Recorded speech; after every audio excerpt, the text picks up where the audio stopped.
Not our fault what came out. We didn't go into Egypt. Well, we wound up with the Muslim Brotherhood. We didn't go into Egypt. We were supporting and propping up Mubarak for 30 years, even as we were cheering for all the Tahrir Square demonstrators as though we were on their side. It was our government that kept Mubarak in power, just like we've done across the entire Muslim world. And it's amazing for you to say that, well, look at all these Muslims. The minute you give them a little bit of freedom, they go wild and they start being all violent. How can you be a citizen of the United States, the country that has generated more violence and militarism in the world over the last 5 or 6 decades, and say, look at those people over there, they are incredibly violent? We play a significant role in what has been happening in the Middle East because we've been interfering and dominating that region in order to have access to the oil. I wasn't talking about violence. I was talking about theocracy. That doesn't happen here.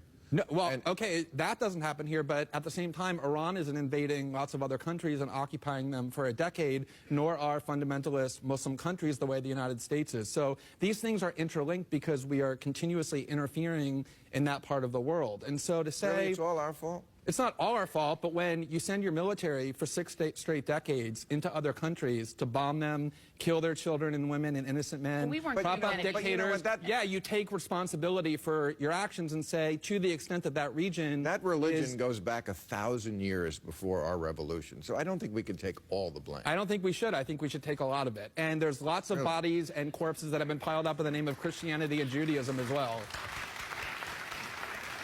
Not recently.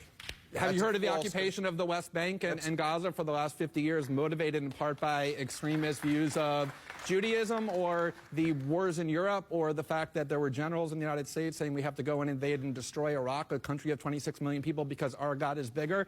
Lots of religions, not just Islam, produce violence. Well, if I could just make one quick point about Egypt. That silly liberal view that all religions are alike, because it makes you feel good. No, it makes you feel good to say our side is better. Those people over there are primitive and violent. No, it makes you feel good to put a crown on your head and say, I'm a good person. How do I prove that? You get to ignore the responsibility that your own government has for the violence and instability in the world by saying, look, it's that primitive religion over there that's to blame. All right, it's time for... It's not our...